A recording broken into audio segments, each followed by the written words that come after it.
जय हिंद साथियों, कैसे हैं आप सब। स्वागत है आपका एक बार फिर आपके अपने YouTube channel Shri Shyam classes में। जी हाँ साथियों, अपना साइंस के 2-3 चैप्टर जो रहे हुए हैं आज अपन उसको पूरा करने की कोशिश करते हैं, जिसमें एक है धातु अधातु। साथियों, जो शॉर्ट क्लासेज में लेकर के आ रहा हूँ साथियों, उन सभी क्लासों को आपने जो प्रेम दिया है उसके लिए आपका तहे दिल से धन्यवाद साथियों। 10-10, 20-20 मिनट की छोटी छोटी क्लासें, लेकिन साथियों अंतिम समय में ये रामबाण साबित होगी जब आप मात्र 20 दिनों में पूरा सिलेबस कवर करने की कोशिश करोगे। साइंस हो, चाहे कंप्यूटर हो, चाहे गणित हो, चाहे इंग्लिश हो, चाहे आपके हिंदी हो। साथियों इन सभी का मैं निचोड़ आपके सामने लेकर के आया हूं साथियों। तो ज्यादा से ज्यादा आपको इन क्लासों को क्या करना है, चैनल को सब्सक्राइब करना है, क्लासों को रिपीट मोड पे देखना है साथियों। और उसके बाद में जब एमसीक्यू देने बैठोगे तो साथियों आपके चेहरे खिल जाएंगे कि देखिएगा यहां से ये सवाल बना है, यहां से ये सवाल बना है। तो चलिए क्लास को शुरू करते हैं मेरे भाइयों। सबसे आज का टॉपिक अपना धातु है धातु। साथियों उससे पहले मैं कुछ जानकारी आपको दे दूं। सामान्य परिचय अगर मैं देना चाहूं या धातु और अधातु का, एक तरफ धातु रहेगी, एक तरफ अधातु रहेगी। इनका अगर मैं सामान्य परिचय देना चाहूं मेरे साथियों, अगर इनका सामान्य परिचय की बात करें, सामान्य परिचय में अगर मैं बात करूं तो आपको क्या समझना है। धातु का मतलब आपको लोहा समझ लेना है। लोहे के जो जितने भी भौतिक गुण है वो सब धातु के हैं। और अधातु का मतलब आपको क्या समझना है मेरे भाइयों, लकड़ी समझना है। लकड़ी के जितने भी गुण होंगे वो सब क्या आपके अधातु के हैं।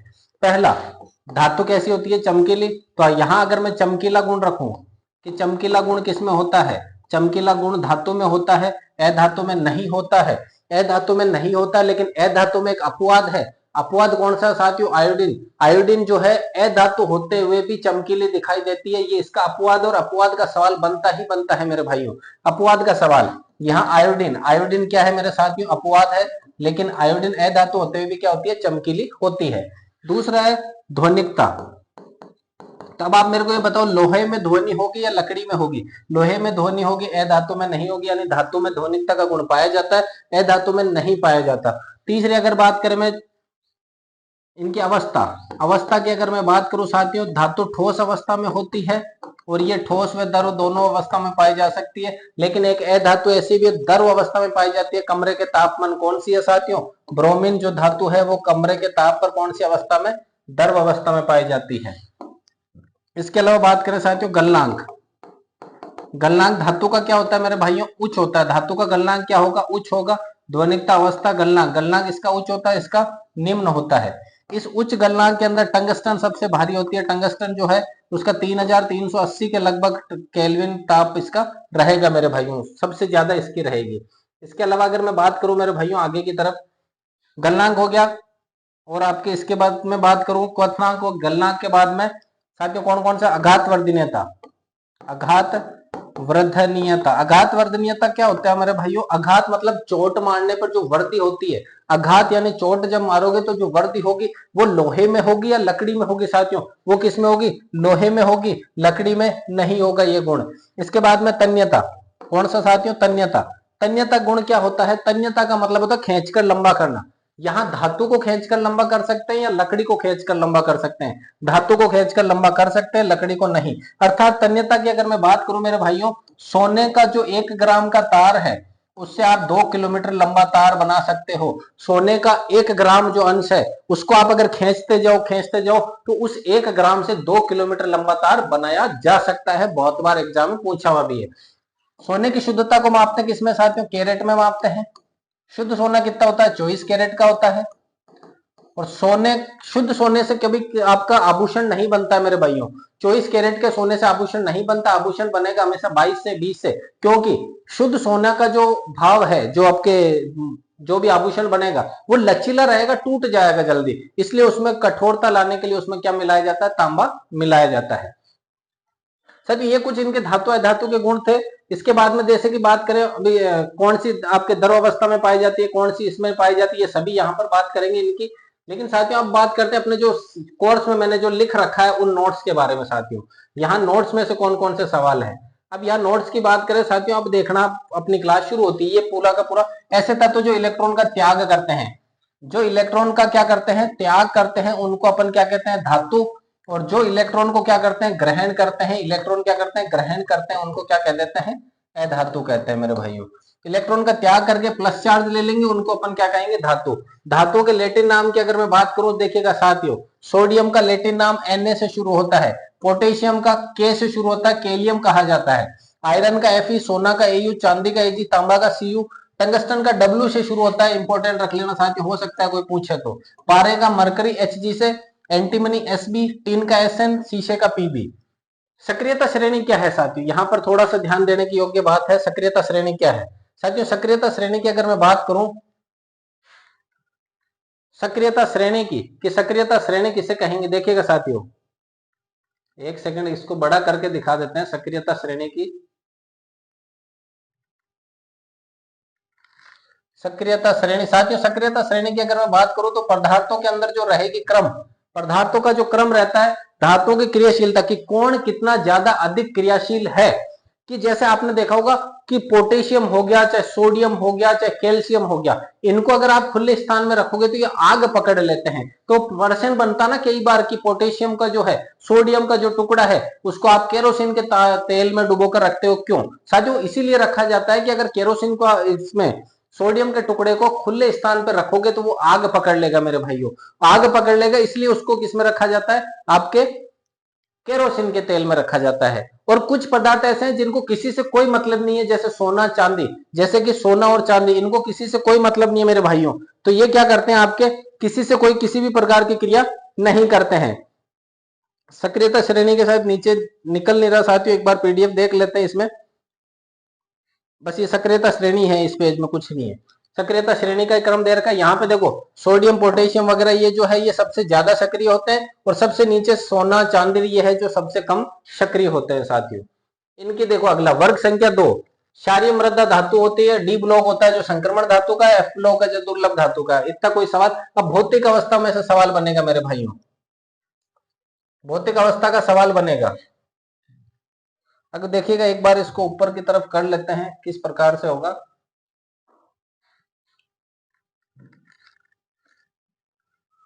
एक सेकंड इनको डिलीट करके दूसरी पीडीएफ ही लेते हैं अपन साथियों, क्योंकि ये सभी की सभी पीडीएफ आ नहीं रही है साथियों। अगर मैं बात करूं, देखिएगा भौतिक गुणधर्मों की अगर बात करें, भौतिक गुणधर्म भी बहुत सारे हैं, इनके अलग अलग भौतिक गुणधर्मों के अंदर मैं बात करूं साथियों, अपने साइंस की पूरी पीडीएफ है, इसके अंदर अपन सीधा सा चलते हैं धातु है धातु की तरफ, वहां से पूरा पेज ले लेते हैं एक बार के लिए फिर से। ये अपन ने रोग पढ़ लिए, पूरे जितने भी रोग थे मेरे भाइयों। आनुवांशिक अभी होना बाकी है अपना, आनुवांशिकी के बाद में देखिएगा भौतिक गुणधर्म, रासायनिक गुणधर्म, ये अपने सॉरी ये भौतिक परिवर्तन, रासायनिक परिवर्तन मैं करवा चुका हूं आपको क्लास में। अब यहां से धातु है धातु का जो शुरू होता है,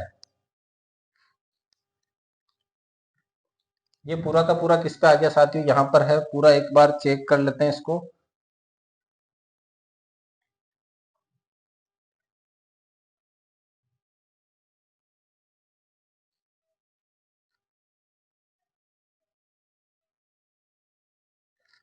अगले वाला पेज एक बार इसको ऐड कर लिया,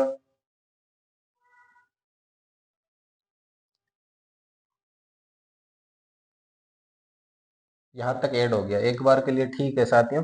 अब देखिए अपन जो पढ़ने वाले थे कि अपना धातु है धातु के अंदर जो भी है,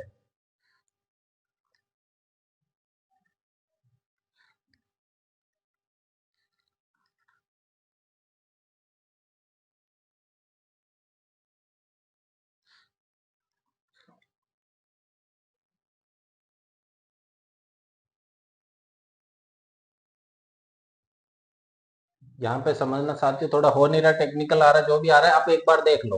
भौतिक अवस्था की बात करो, भौतिक अवस्था सामान्यतः ठोस होती, मरकरी एकमात्र जो तरल अवस्था में पाई जाती है साथियों। जितने भी अपवाद रहेंगे वो प्रश्न ज्यादा बनेंगे कि मरकरी धातु होते हुए भी किस अवस्था में पाई जाती है, तरल अवस्था में। धातु के गलनांक में देखो टंगस्टन सबसे भारी है, 3380 है। बल्ब का तंतु इससे बनता है, जो बल्ब बनता है ना, इस प्रकार से बल्ब के अंदर जो रहता है भाग वो टंगस्टन से। गैलियम और सीजियम गलनांक कम होने के कारण हथेली पर पिघल जाती है। अपन ने अभी शुरू के अंदर जो पहली क्लास अभी जस्ट शुरू में शुरू करी तो धातु को ठोस बताया था, लेकिन धातु के अंदर गैलियम ऐसी है जो हथेली पर रखने पर गल जाती है। तो गैलियम गल जाती है, ध्यान रखना, वह धातुएं जो हथेली पर रखने पर गल जाती है, कौन से? गैलियम और सीजियम का गलनांक कम होने की वजह से अगर उनको आप हथेली पर रखोगे तो गल जाएगी, गैलियम गल जाएगी साथियों, ट्रिक याद रखना। सबसे भारी धातु कौन सी? ओस्मियम है मेरे भाइयों। सबसे भारी धातु कौन सी है? ओस्मियम। सबसे भारी धातु ओस्मियम है साथियों। तन्यता, धातुओं को खींचकर पतले तार में बदलना ही 1 ग्राम सोने से 2 किलोमीटर, अपन ने शुरू में देख लिया। आघातवर्धनीयता कौन सी, सबसे ज्यादा आघातवर्धनीय कौन है, सोना है, जिसको आप ज्यादा से ज्यादा चोट मारकर फैला सकते हो। विद्युत की चालकता, अब लोहे और इसके अपन ने चांदी की, इसकी लकड़ी की बात करी, तो लोहे में करंट आता है या लकड़ी में करंट आता है मेरे भाइयों, लोहे में करंट आता है, अर्थात धातुएं क्या होती है, विद्युत की क्या होगी साथियों, धातुएं जितनी भी है वो विद्युत की क्या होगी, चालक होगी, जबकि अधातु विद्युत की क्या होगी, कुचालक होगी। लेकिन अधातु होते हुए भी ग्रेफाइट क्या है, विद्युत का सुचालक है मेरे भाइयों, अपवाद याद रखना। अधातु होते हुए भी, अधातु होते हुए भी क्या है, ग्रेफाइट जो है, ग्रेफाइट जो है साथियों वो क्या है, विद्युत का सुचालक है, विद्युत का क्या है, सुचालक है, ये याद रखना मेरे भाइयों। ऊष्मा की चालकता, वही ऊष्मा की भी सेम ऐसे ही याद रखना, जिस प्रकार से धातु चालक होती है विद्युत की, वैसे ही ऊष्मा की भी चालक होगी। अगली बात करें साथियों, देखो अगली में बात करूं सोनोरस। सोनोरस क्या होता है, जब धातुएं ठोस सतह से टकराती है तो ध्वनि उत्पन्न करती है, जिसे सोनोरस कहते हैं। तो ये मैंने बताया कि धातुओं के अंदर ध्वनिकता का गुण पाया जाता है, जबकि अधातु में ध्वनिकता का गुण नहीं पाया जाता। विद्यालय तथा मंदिर में घंटी धातु की बनी होती है। अपवाद देखो अब इसके, आयोडीन अधातु होते हुए भी चमक उत्पन्न करती है, ध्यान रखना, मैंने बताया भी है, आयोडीन अधातु होते हुए भी, अधातु चमकीली नहीं होती है लेकिन आयोडीन चमकीली होती है मेरे साथियों। कार्बन अपरूप हीरा जो है अधातु प्रकृति में ज्ञात सर्वाधिक कठोर है। अभी अपन ने बात करी कि कठोर नहीं होती है अधातु, लेकिन हीरा ऐसा पदार्थ है जो सबसे ज्यादा क्या होगा मेरे भाइयों, कठोर होगा। ग्रेफाइट अधातु होते हुए भी इसमें क्या होता है, विद्युत की सुचालक होती है, अभी अपन ने बात करा। ब्रोमीन अधातु होते हुए भी तरल अवस्था में पाई जाती है। यहाँ पे बात करें साथियों, जिन्हें चाकू की सहायता से काटा जा सकता है, लिथियम, सोडियम, पोटेशियम ऐसी धातुएं हैं, ऐसी क्या है, धातुएं हैं जिनको आप चाकू की सहायता से काट सकते हो। अभी अपन सर आप तो कह रहे धातुएं ठोस होती है, फिर इनको चाकू से कैसे काट सकते हैं ठोस को, अरे हाँ साथियों, ये अपवाद के अंदर है, ये सबके सब क्या है, अपवाद के अंदर, और अपवाद को खास तौर पे पढ़ के जाना है आपको।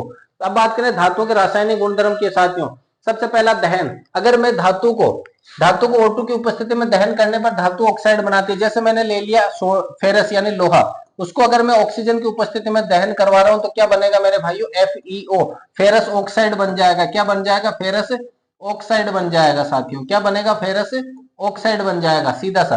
धातु की जल से अभिक्रिया करवाओ साथियों, अगर मैं धातु की जल से अभिक्रिया करवाता हूं, जैसे कि मैं बात करूं सोडियम की, सोडियम की अगर मैं जल से अभिक्रिया करवाऊं तो क्या बनेगा, Na और O, NaO, sodium oxide plus में क्या बनेगा, हाइड्रोजन गैस बाहर निकलेगी। साथियों पहला याद रखना, जब भी ऑक्सीजन से क्रिया कराओ, गर्म करो इसे, तो क्या प्राप्त होगा हमें, फेरस ऑक्साइड, धातु का ऑक्साइड प्राप्त होगा। दूसरा, जब जल से अभिक्रिया करवाओगे तो धातु का ऑक्साइड तो बनेगा ही बनेगा, साथ में कौन सी गैस निकलेगी, H2 गैस बाहर निकलेगी।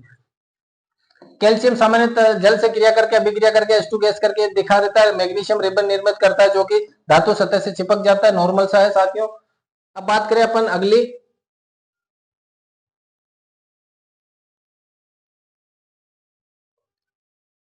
वर्ग संख्या, धातुओं के रासायनिक गुणधर्म, साथियों कौन कौन से पेज है जो आए नहीं अपने,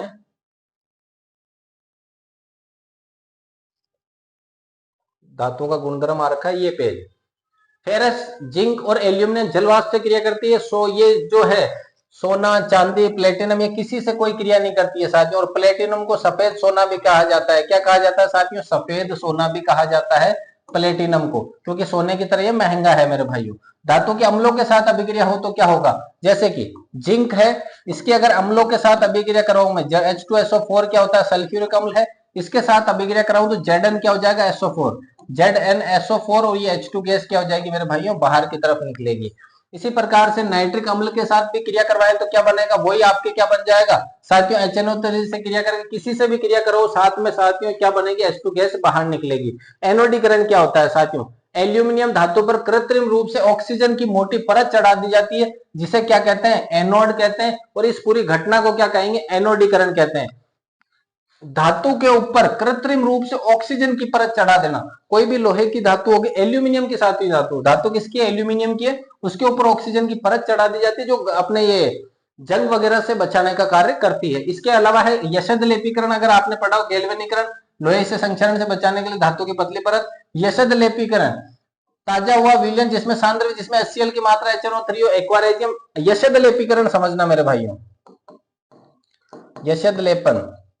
इसमें क्या होता है, अपने जंग से बचाने के लिए धातु के ऊपर जिंक यानी जस्ते की परत कर दी जाती है, किसकी, जस्ते की परत, जस्ते की परत कर देंगे, जिस्ते यानी जस्ते की, जस्ते की परत चढ़ा दी जाती है, जिससे क्या होता है, जंग नहीं लगता है धातु के ऊपर। इस पूरी घटना को कहते हैं यशद लेपीकरण। एक होता है एक्वारेजियम साथियों। एक्वारेजियम एक लिक्विड होता है। एक्वारेजियम क्या होता है, लिक्विड होता है, जिसके अंदर 3 अनुपात तो क्या होता है HCl के, HCl के 3 होगा और HNO3 का क्या होगा मेरे भाइयों 1 होगा, क्यों यहाँ 3 पहले से है। इस प्रकार से याद रखना 3:1 में ये होता है।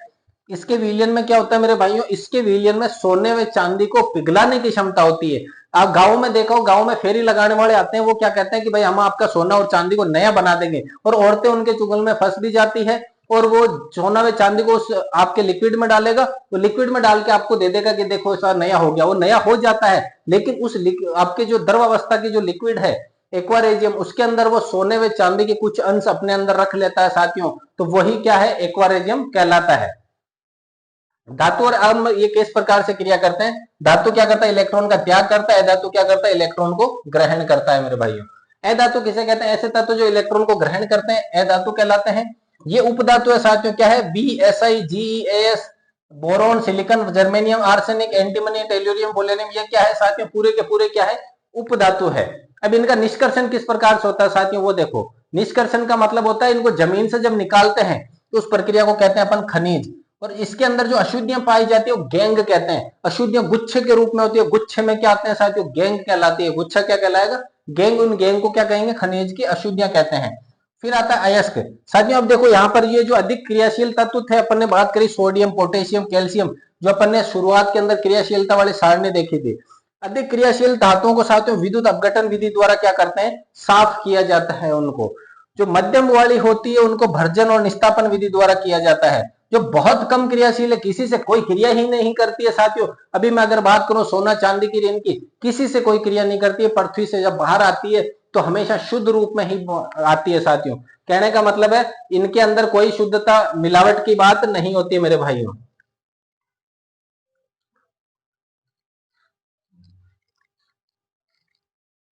आज ऐसा क्या हुआ कि ये नीचे वाली लाइन आ नहीं रही है मेरे भाई। जो निम्न क्रियाशील धातु अन्य विद्युत अपघटन द्वारा शुद्ध किया जाता है। शुद्ध अशुद्ध का ये जिसे एनोडीकरण विधि भी कहते हैं, आगे चित्र बना हुआ होगा पूरा इस प्रकार से।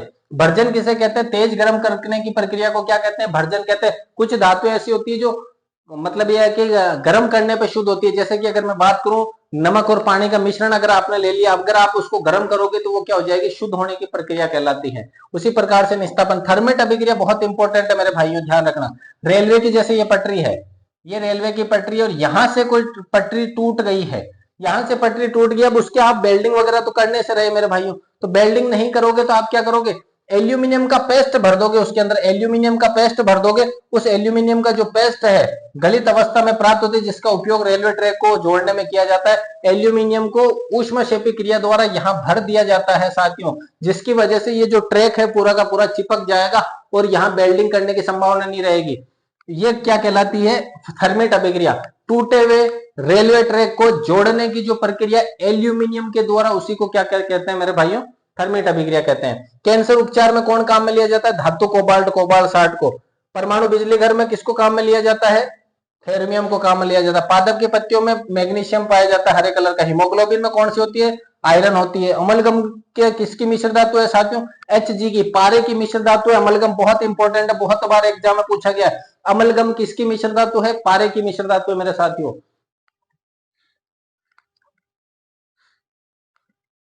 अगली बात करूं मैं साथियों, कार्बन का यौगिक आ गए। कार्बन यहीं तक अपना धातु है, धातु यहीं तक साथियों। तो उम्मीद है कि आपको क्लास पसंद आई होगी साथियों। अगर क्लास पसंद आई है तो वीडियो को लाइक, चैनल को शेयर और सब्सक्राइब जरूर करें। और ये वाले नोट्स अगर आपको प्राप्त करने साथियों तो आपको नंबर पे मैसेज करूं मैं, इस नंबर पे व्हाट्सएप मैसेज करना है साथियों। किस पे, इस नंबर पे 8890620764 पे मैसेज करना है और 4th ग्रेड नोट्स लिखना है। ये जितने भी नोट्स अपने, चाहे हिंदी हो, आपके हिंदी, साइंस के, कंप्यूटर के, गणित के और इंग्लिश के सभी नोट्स आपको उपलब्ध करवा दिए जाएंगे, जिनका चार्ज मात्र 49 रुपीज रहने वाला है मेरे भाइयों। तो साथियों मिलते हैं अगली क्लास में, तब तक के लिए जय हिंद, वंदे मातरम।